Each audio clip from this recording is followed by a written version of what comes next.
Hey guys, today we are talking about some elbow pain. I get this question a lot. It's a very common condition.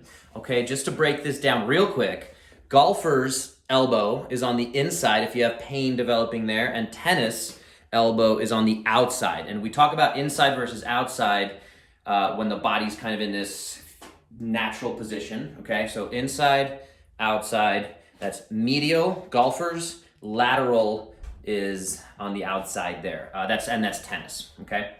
Before we continue, I want to remind you guys to smash that like button, hit that subscribe button, all that good stuff. And again, I'm working on all that. I'd love to get more of this clinical information your way. Hopefully the rest of this video provides you some value. So let's get into it of how we're going to talk about both of these. I'm going to kind of combine them into one. Obviously, there's some slight differences between the two, but for the most part, if you're getting achy, pain, all that kind of stuff going on in the elbow area, right, anything in there, and it feels, again, dull, achy is usually how we're going to hear that described.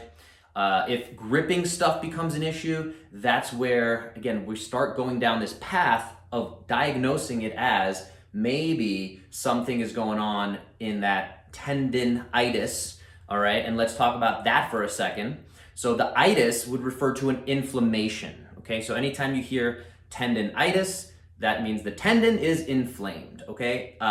After 3 months, if you've had inflammation for more than 3 months, to me and to the medical community, that's no longer an itis. Itis is in that acute phase. So the analogy I use, I'm from New York, if you get punched in the face, right, that initial irritation, that redness, the swelling, that's all the itis.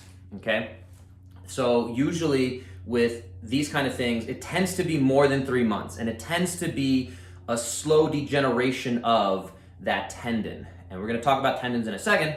The other part I wanted to throw in about this is it's called golfer's and tennis elbow because those were the kind of easiest ways to categorize it and make it more or less clinical and more kind of layman, if you will. And at the end of the day, the majority of people I see are not golfers or tennis players who have pain going on here. I work with a lot of CrossFitters, so there's a lot of grip stuff going on in there. And then I've been recently getting into rock climbing and working with rock climbers, so obviously there's a lot of grip stuff going on there where you tend to have issues building up there as well. One other population is kind of bodybuilders, weightlifters, where again, there's just a lot of grabbing onto barbells or grabbing on to things and not working all of the muscles. And that's where, again, we can develop some issues. So coming back to it, a tendon, okay, I've talked about this previously, but let's say this tendon in here, or let's go to the bicep tendon, it's a little bit easier to visualize. So that bicep tendon, one way I test for this kind of pseudoscientific, if we want to have that engagement, but if I can poke in there and rub on your tendon, okay, and you have significant pain, a lot of times it's very uncomfortable for most folks. Is that because I'm a sadist? No, it is not. It is a way for me to get some information. And the general consensus here is, I think from a clinical standpoint, is healthy tissue should not be painful to high amounts of pressure. We can touch on this and kind of connect this to foam rolling. And if you're pressing on unhealthy tissue, it should be a little unpleasant. So that tells me that, again, without having to do an MRI, without having to do ultrasound, diagnostic ultrasound, I can say this is probably somewhat unhealthy tissue. And this connects to this other big picture we have going on around you do a lot of stuff, again, for CrossFitters, you're doing a lot of pull-ups, you're doing a lot of bar pulling through this bicep. You might be overusing that bicep. So the tendon, when it is healthy, let's say when you're, coming out of college, you didn't play necessarily a lot of sports. So before you start any major activities, you have healthy tendon. What does that look like? When we look at it under a microscope, the fibers are aligned in parallel. So this is something that's stuck with me for a very long time since I learned it back in physical therapy school, is those fibers, when they're aligned in parallel under that microscope, they're stronger than steel because of the strength. If you understand anything about engineering or just the mechanics of that, if you line things up next to each other, they're very strong. When we have that, again, I'll go back to the punch in the face, whatever that is. If you go and you do your first, I'm going to keep picking on CrossFit, you do your first CrossFit workout and it has 100 pull-ups and 200 push-ups. And again, this could be any class, any Peloton type situation, whatever it is. Again, it tends not to be so much golfing and tennis as much. It can kind of correlate with folks who do those activities as well. So when you have that initial overuse and you don't recover properly, and there are ways we can always talk about recovering properly, bottom line is that tendon is going to go from lining up in parallel. If we look at it again under the microscope or diagnostic ultrasound, we can see that it starts to get less organized is the way that it's described. That lack of organization and those fibers start to get a little wobbly. They're no longer as strong, and now they're saying, hey, I'm not as strong. And again, over a long period of time, I might pop. And this is where we see the weekend warrior popping an Achilles tendon when they go and play basketball, because this has been 20 something years or even more of a lack of properly loading. That tissue is now unhealthy. And again, it's those fibers, if we look at it, are probably very much all over the place. So I'm oversimplifying a lot of the physiology, but I do think it's important to understand how that tendon looks and how it behaves. And that's going to talk to us about how we kind of treat it. So let's jump ahead to that treatment phase, whether it's for inside, outside elbow, golf or tennis, whichever version of that you have. If we can really say it's that tendon, and same thing as the bicep, if I can poke into that muscle group and around that tendon and really, I can go in there and I can say, and you're responding when I do that, and again, I'll ask you how much pain is that, 0 to 10, 10 being a gunshot wound or having to go to the emergency room. If that's high up there, again, that tells me there's probably some stuff we want to heal. And it only might hurt when I poke there. It only might hurt when you've been playing tennis or golf for a little while, or again, over gripping stuff, and you get a little bit of that achiness. It goes away, it comes back.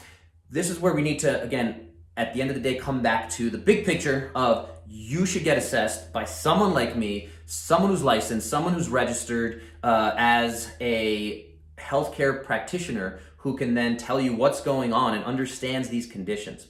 So if you're not getting assessed, because assessment might also say, hey, you have a weakness, you have an imbalance, you have some stuff going up on your neck, and that's the other part of all of this is we need to look. So again, if stuff's going on here, downstream, going down to the wrist, is there bad motion there? Can we, again, flex, extend? Can we supinate, pronate? I did that backwards. So supinate, pronate. I always think of grabbing a bowl of soup, supinate, pronate. And again, those are different ways we can test the strength. We can test how well you move. Do you have an imbalance? Can you not go as far in either direction? A really quick test, if you're following along, for wrist extension is, can you bring your forearms together and as if you're praying, and then bring your wrists down as much as possible. Okay, if we see something like this, and you should be able to see that pretty clearly, there's an imbalance between the sides, which might be leading to some of these issues. So if we don't address this, that might keep contributing to this. So if we do all sorts of work here, that might not really fix the issue. So we need to make sure we're looking downstream as well as upstream. So if there's stuff in the shoulder, shoulder blade, traps, anything like that, again, there might be some bicep tendon issues that we need to put into this grand picture. Real quick aside, as I tend to do, is if you're dealing with health insurance and you go to a physical therapist or your general practitioner, and I recommend always checking out your physical therapist first. It's going to save you time, money, energy, and a lot of headaches, usually, by going right to your physical therapist in your state, and they can do this assessment and say, hey, maybe I do need to refer you back to a physician. Maybe we do need some imaging based on my experience. But more often than not, we should be able to address what's going on through the physical therapist. If you're in an insurance-based system, the insurance is paying for this pain to go away. Therefore, the clinician is very much inclined. Very good clinicians will start doing that downstream, upstream model, but they are very much inclined to say we need to deal with the symptoms. We call it symptom care or sick care, not health care, because we're not addressing this entire health of the appendage or the forearm of the whole situation. Again, it might be getting you back to playing sports, and that might mean, if you've seen people out there, they have these like kind of straps on here on the forearm, on the elbow. That's to manage the symptoms. It's not addressing the underlying cause. Coming back to, we talked about the anatomy and the physiology of that tendon. So when the tendon is lined up in parallel, how do we do that as clinicians? If your clinician that you're working with is not helping you realign those tendons, loosen up some of that unhealthy tissue, then I feel like they're doing you a disservice. And again, it might make you feel a little better. I just went on Google before this video just to kind of check on what's out there, and I kind of knew what was going to happen. For a lot of golfer's elbow, tennis elbow, the general advice is RICE, rest, ice, compression, elevation, because the really simple answer is, at the end of the day, you probably will have a decrease in symptoms. You probably will think something is better, but you are not addressing the underlying cause, okay? So if you want to finally get your tendon healthy, whatever age you are, wherever you are in your journey of sport, I highly recommend taking some time and getting this to feel better as well as be fixed forever. So that's back to my system, the Bow 30 system. And 30 minutes, we can get you moving better, out of pain, understanding what's going on here. Then we're gonna put a plan in place for the next 30 days. And that should take us into the next 30 years. So again, for me, anytime I'm working with, especially someone who's an athletically minded person, an active person, I wanna say we should take the time now to really address this. If you have a race, a competition coming up, we can deal with the symptoms, that's great. But if we can really understand and fix that tendon, fix the issue, fix where the imbalances are, if there are any, and there usually are, that's where I'm coming from. That's what I want you guys to take away from this video, okay? So again, coming back to it, you have pain inside the elbow, outside the elbow. RICE is recommended, rest, ice, compression, elevation. It can deal with your symptoms for sure. And I implement some of that stuff as well. I have started doing dry needling here in Colorado because it deals with the symptoms and it can help us start to fix the symptoms. But again, coming back to it, time under tension, when we come back to the disorganized nature of the fibers of the tendon, that's what's really causing, most likely oversimplifying, but really causing the issue, the disability that causes us to then go on Google and say, how do I fix this golfer's elbow? We need to provide time under tension. What does that mean? If you've ever done it, it might mean you have to do a tempo of push, pull, or flexion, extension, or whatever that situation is. I like to also point out another version of this. So time under tension, meaning we have to do 4 seconds, 3 seconds, do a lot of reps, load it to an extent that it's, an 8 out of 10 RPE, rate of perceived exertion. Because if we underload it, and that is one of the biggest problems with a lot of our, again, symptom care system, they don't know, or they just refuse to, or they're scared to over irritate things. So that's where this communication, this model, it's an online model that I've put into place because I think it works better if I can communicate with you not once a week or twice a week when we have a session in person, but if I can communicate with you every day. It's not always necessary. It's not always possible within our system. I get that, but, and we try to not say but as a segue, we want to say and. At the end of the day, we want to make sure that, again, the system is in place to move you into the right direction. So if we're committing to a 12-week time under tension program, okay, then I need to be there with you. And that's what I charge for, and that's what I'm here for, and that's what I offer. And a lot of times, unfortunately, because this is a bigger commitment, or it's a little alternative to just make it feel better, do a little ultrasound, do a little massage, do a little heat, stim, electricity, I'm offering this long-term solution. So the other term is TNT, like dynamite, and it's tendon neuroplastic training. So that also ties into, again, doing some isometrics. So I might have to hold here, and I'm just trying to hold and create pressure, and you see muscles starting to pop out. And again, for me, I do a lot of rock climbing, I do a lot of CrossFit weightlifting stuff. So I definitely have some stuff in there, and I will be honest, I haven't taken that 12 weeks to fully load that the right way. I'm trying to implement that in my training, and there are ways we can do that. So I do have a little bit there. It's not enough that I'm saying I need to completely change how I train, or and again, when people are online and they're giving advice, I challenge all of them to say, are you 100% doing what you say you do? That's a whole nother story. And so I'll be very vulnerable and honest about the fact that, yeah, I got stuff going on in here, and I manage it with different things. And I'm trying to share that with you guys because I'm not perfect. I know you're not perfect. I know I'm not perfect. None of us are perfect. And it's a great book I'm reading, another tangent called Awareness, that I'll link somewhere below, about just how we can look at things that way. Anyway, coming back to the tendon, I want to come back to the concept of rebuilding all this tissue. We hear the term resilient a lot in this healthcare space. Are you resilient? Resilient by definition just means you can get back to a baseline. So if you were playing tennis, if you were playing golf, can you get back to doing that pain-free, hopefully? Maybe. And my challenge there becomes, can we actually change the definition to anti-fragile, so that fragile means you face a stimulus or a challenge and you get weaker or you get worse. Resilient means you face that stimulus and you can get back to baseline. Anti-fragile means you actually face that stimulus and now you get stronger from it. So you're actually going up, that get 1% better every day, or get 1% at least better from dealing with this challenge. So anti-fragile and robustness is a big term that I really like. We want to make this tissue robust, meaning we can do push-ups, we can do pull-ups, we can do all these different things. That's where the CrossFit model, by definition, is a really good model, because it's exposing you to all these different things, walking on your hands, lifting heavy things, so and cardio as well. So that is where we can put the pieces together and say, can we build robustness in this tissue so that it is more tolerant and can handle more load and has more capacity? And by definition, injury is your load that you're putting on it, whatever that training is. And this is why sometimes some of these issues build up over time, slowly, and keep degenerating the tendon until maybe 20 years later it pops, which a lot of us will take that bet. But why deal with that 20 years later? Let's have that long-term vision, is my thought. If you're on board, let's talk one-on-one.